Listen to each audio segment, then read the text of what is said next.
¿Te estás planteando alcanzar la libertad financiera? O tal vez simplemente quieras mejorar tu actual situación financiera. En cualquier caso, da igual. Sea cual sea tu objetivo, antes de trazar un plan para alcanzarlo, es necesario que empieces poniendo orden en tus finanzas personales. Y en este episodio vamos a entrar en materia. Hoy te voy a presentar 2 herramientas que te permitirán conocer cuál es tu situación financiera actual para poder empezar a transformarla. Así que ¡vamos allá!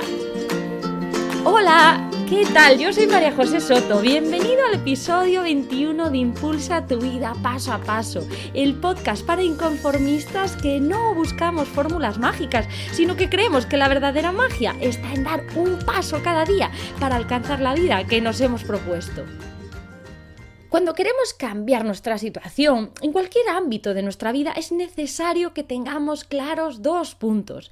El primer punto sería saber a dónde queremos llegar, es decir, cuál es nuestro objetivo. Y el segundo punto que debemos conocer es saber dónde nos encontramos, es decir, cuál es nuestro punto de partida.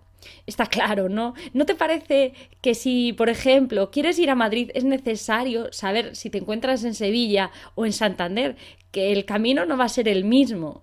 Pensarás que resulta obvio, tal vez digas, hoy estamos un poco despistados, pero no, porque si lo aplicamos a las finanzas personales, tal vez no resulta tan obvio. Es increíble la cantidad de personas que marcan sus objetivos financieros sin conocer realmente dónde se encuentran. Esto en el mejor de los casos, porque la mayoría de la gente, como ya te he comentado en otras ocasiones, ni siquiera disponemos de objetivos financieros. Y el análisis de tu situación financiera resultará esencial para comenzar a poner en orden tus finanzas personales. Y antes de plantearte a dónde quieres llegar, es necesario conocer el punto de partida en el que te encuentras. Y eso es lo que vamos a ver hoy en este episodio. Cómo saber dónde se encuentran, en qué punto están nuestras finanzas personales. Es decir, vamos a hacer una radiografía de tu actual situación financiera.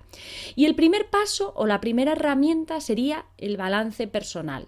Es una de las herramientas que puedes utilizar para conocer la realidad de tus finanzas personales, porque es un resumen de tu situación financiera en un momento determinado. Te va a indicar el balance personal cuál es tu patrimonio en un momento dado.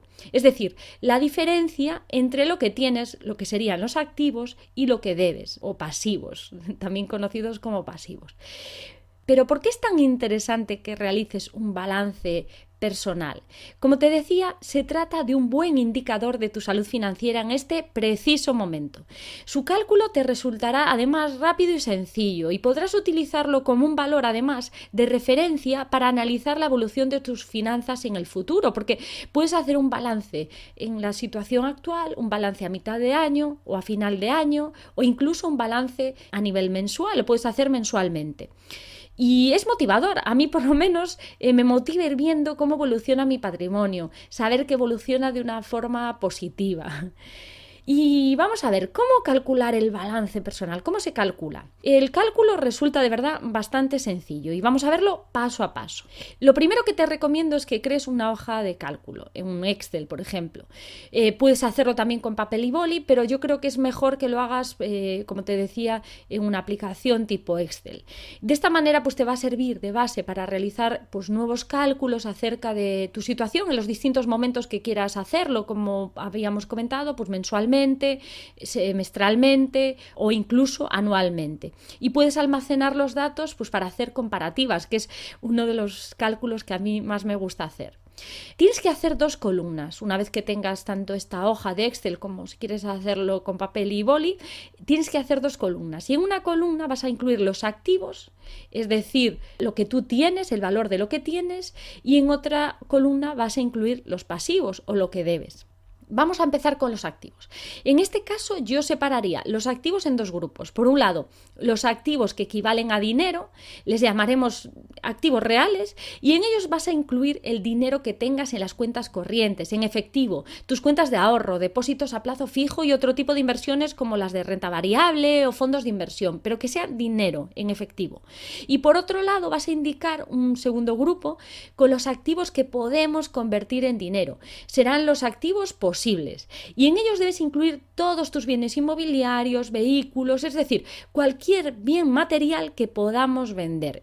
Debemos indicar indicar el valor monetario que tiene en la actualidad ese bien. Y en este sentido podemos hacer un ejercicio, por ejemplo, dirigirnos a un portal en internet tipo milanuncios.com o segundamano.com y buscar los precios en los que se está moviendo ese bien que queremos valorar. A mí me gusta ordenarlos de mayor a menor importe. Pues, por ejemplo, si tienes una vivienda, dirígete a un portal de este tipo y mira más o menos, según los metros cuadrados, habitaciones, la ubicación, cómo está ese mercado y cómo podría estar valorado tu bien inmobiliario o tus vehículos, también lo puedes hacer. Esta tal vez sea la parte un poquito más laboriosa, pero como te decía, va a variar muy poco ese valor, pues por ejemplo en un año, en 6 meses, o sea que puedes tener esa referencia y utilizarla pues de manera continua para hacer esas comparativas de las que hablamos. Y ahora vamos a seguir con los pasivos. Y en esta columna de los pasivos vamos a agrupar todas nuestras deudas. Yo lo suelo separar en 2 grupos, al igual que hacía con los activos, y yo hago las deudas a largo plazo y las deudas a corto plazo. En el primer grupo estarían pues la hipoteca, los préstamos personales, créditos para el coche, y en el segundo grupo indicaría los saldos de las tarjetas de crédito, pagos aplazados. Bueno, ya te digo que yo este grupo ahora mismo ya no lo tengo, porque este tipo de deudas pues ya no las tengo, las deudas a corto plazo, porque las he eliminado completamente. ¿Y qué tienes que hacer ahora? Una vez que tengas claro cuáles son tus activos y cuáles son tus pasivos, debes sumar los valores de todos los elementos en ambas columnas, es decir, sumar todos los activos por un lado y todos los pasivos por otro lado.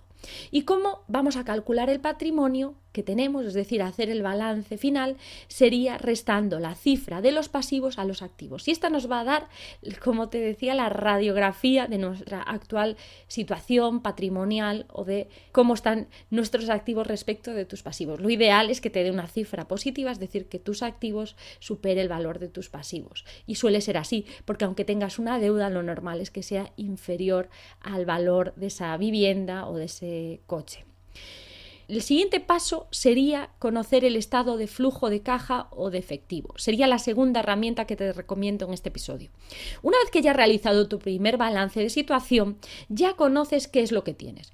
Cuando vas a repetir este balance, por ejemplo, para el mes que viene, podrás comprobar si tu patrimonio ha aumentado o disminuido, pero vas a desconocer el motivo, no vas a saber por qué aumenta o disminuye. Para saber de dónde viene y a dónde se va tu dinero, es necesario que analices el estado de tu flujo de caja o flujo de efectivo. ¿Y por qué es tan importante conocer el estado de flujo de caja? El estado de flujo de caja o de efectivo te va a indicar la cantidad de dinero o de liquidez de la que dispones en un momento determinado y se calcula restando a los ingresos que percibes los gastos que has realizado en un determinado periodo. Y a diferencia del balance de situación, el flujo de caja te va a permitir conocer qué ha pasado con tu dinero durante ese periodo de tiempo. Por tanto, es un indicador que facilita información muy importante para conocer tu situación y poder controlar tus finanzas. Y ahora vamos a ver cómo calcular el flujo de caja. El primer paso que debes dar es definir el periodo de tiempo que vas a analizar de ese flujo de caja. Yo te aconsejo que lo hagas mensualmente, porque los meses suele ser el periodo de tiempo en el que te pasan por la mayor parte de los recibos y además si tienes un sueldo, un salario, pues suele ser el pago mensual. De todas formas, puedes elegir el periodo de tiempo que más se adapte a tus circunstancias personales, sobre todo pues, si eres autónomo o tienes otro tipo de ingresos. Creo que en algunos países de Latinoamérica también se hace por quincenas. Esto ya depende de ti, de tu situación económica, de cómo manejas tus finanzas. Pero bueno, yo lo hago mensualmente. Una vez que tengas claro qué periodo de tiempo vas a analizar, tienes que definir cuáles son tus ingresos en ese periodo de tiempo.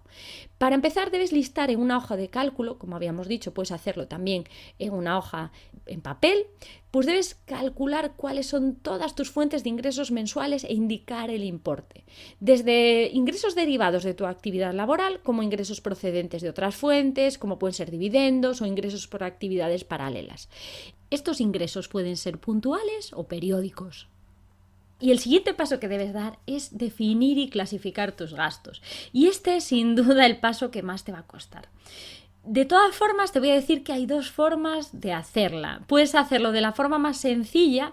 Yo recuerdo que cuando empecé a realizar un control de mis gastos, trataba de medir al detalle cada uno de esos gastos que realizaba y es un ejercicio que es bastante difícil de hacer si lo quieres hacer de manera exacta. A mí me costaba también, porque yo, como no soy la única persona que realiza gastos en la economía familiar, pues podía de alguna manera controlar los míos, pero no podía controlar en aquel momento pues los que hacía mi marido. Y bueno, yo decidí en aquel momento hacer esta forma sencilla, que es aplicando la ley de Pareto, y llegaba a la conclusión de que el 80% de mis gastos se concentraban en un 20% de las partidas. Y en este 20% empecé a concentrar el mayor control. Pero esta es la forma, digamos, sencilla de hacerlo. No obstante, yo creo que también es importante, sobre todo si lo haces inicialmente, hacer ese control un poquito más exhaustivo. Y yo te voy a explicar cómo lo hacemos nosotros más adelante, para que veas que tampoco, después de la experiencia que hemos adquirido con estos años, pues hemos intentado simplificarlo. Lo que debes hacer en todo caso es definir antes de nada las categorías en las que puedes clasificar tus gastos. Debes tomar el mismo periodo de tiempo que has utilizado en el registro de ingresos. Pues yo, por ejemplo, tengo como categorías de gastos dentro de la vivienda, la hipoteca o alquiler, comunidad de vecinos, plaza de garaje. Tú puedes hacer las que tú quieras, yo te doy una idea, ¿no? Tengo también otro apartado que es de servicios públicos, donde incluyo agua, electricidad, gas natural, la recogida de basura, etcétera. Otro apartado sería de comunicaciones, en el que incluyo telefonía, internet, televisión. Un apartado independiente sería también la alimentación, y otro los impuestos, la vestimenta, donde se incluye la ropa, calzado, etcétera, y otra pues serían los gastos escolares. Te voy a dejar en las notas del programa mariajosesoto.com/21 el listado más completo. De todas formas, esto puedes cogerlo incluso ahí por la red, plantillas de Excel para registrar tus gastos e ingresos, y las puedes utilizar. Yo te doy una idea de cómo lo hago yo. ¿Cómo lo hago? ¿Cómo hacemos nosotros este registro? Yo pago casi todo lo que puedo con una tarjeta de débito. Y así en mi aplicación del banco ya quedan registrados ese gasto sin que yo tenga que anotarlo todos los días manualmente. Pero para los pequeños gastos, cuando queremos hacer un control más exhaustivo de nuestra economía, ajustar, digamos, esos gastos, registramos estos gastos cada día, y tanto mi marido como yo últimamente lo estamos haciendo a través de una aplicación muy sencillita que se llama Gastos. Te puedo dejar el enlace en mi blog en mariajosesoto.com/21. Puedes encontrar el enlace. Incluso pues voy a intentar dejarte también las categorías de ingresos y de gastos que yo como los registro, y en esta aplicación nosotros cada día anotamos esos gastos. Y esta app me gusta porque además tiene una alarma, es muy sencillita de usar, y tiene una alarma que puedes programar cada día, y yo por ejemplo la tengo programada para la noche, y cuando me suena anoto todos los gastos de ese día. Y al final de cada semana, normalmente nosotros nos reunimos el domingo, hacemos esa pequeña reunión y comentamos los gastos que hemos tenido pues cada uno de nosotros a lo largo de esa semana, que se han registrado en esa app. Y lo reflejamos en una hoja de cálculo.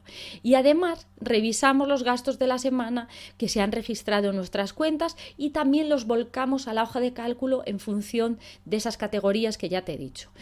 Hacemos ese registro de manera semanal, y finalmente pues al mes yo hago un análisis. Y además yo también hago otra cosa que yo te recomiendo que la hagas, o por lo menos a mí me funciona bien, que es qué hago con los registros que no son mensuales, es decir, con los ingresos y gastos que no tenemos mensualmente pero que son puntuales. Y al igual que los ingresos, tú vas a tener gastos que no son mensuales, como por ejemplo los seguros, los impuestos, y con estos gastos que son previsibles, yo creo que deberías considerar el importe anual de cada uno de ellos y dividirlo entre 12 meses. Por ejemplo, si pagas el seguro de tu coche en 4 cuotas anuales o en una sola cuota anual, la tienes que dividir esas cuotas entre 12. Y de esta manera ya puedes considerarlo un gasto mensual. Y esto mismo te puede suceder con pagos bimensuales, semestrales. Siempre y cuando se trate de gastos previsibles, deberás repetir este ejercicio para desglosar el gasto mensualmente, y así ya tienes registrado cuál va a ser tu flujo de caja. Y esto mismo lo puedes hacer con tus ingresos extras, como pueden ser las pagas extras, pagas de beneficios, devoluciones del IRPF, etcétera. Todos esos ingresos que tú tienes de manera puntual. Yo lo hago así. A mí me ayuda a organizar mejor mi economía mensual, tener claro cuáles van a ser esos ingresos, y además, sobre todo, pues si tienes un buen control a lo largo del año, te va a ayudar a controlar mejor tu flujo de caja y no tener esos altibajos tanto de gastos como de ingresos derivados de esos gastos o ingresos puntuales. Una vez que ya tienes hecho esto, el registro de ingresos y de gastos, es decir, al final de ese periodo, que podría ser el mes, toca analizar el flujo de caja. Y es lo que digo yo, ya ha llegado el momento de la verdad. Y tienes que comparar el importe de tus ingresos con el de tus gastos. Y te vas a encontrar, si lo haces, con una de estas 3 situaciones. Puedes tener un flujo de caja negativa cuando los gastos son mayores que los ingresos, y si esta situación se repite mes a mes, de verdad, tienes un problema, porque te estás endeudando y es el momento de hacer algo. Deberías marcarte el objetivo de salir de esta situación. También es posible que tengas un flujo de caja neutro. Cuando los ingresos son iguales a los gastos, vamos un poquito mejor que en el caso anterior, pero sin duda esta no es la situación adecuada, no es la situación óptima, ya que cualquier imprevisto va a desestabilizar esa situación. Cualquier gasto que no preveas, si dejas de tener alguno de esos ingresos que tú habías previsto. Entonces, esta también debería ser una situación sobre la que debemos actuar. Y la tercera situación, el tercer escenario que podemos encontrarnos es tener un flujo de caja positivo. Y esto sucede cuando los ingresos son superiores a los gastos. Y esta situación es la única situación para mí positiva de las 3.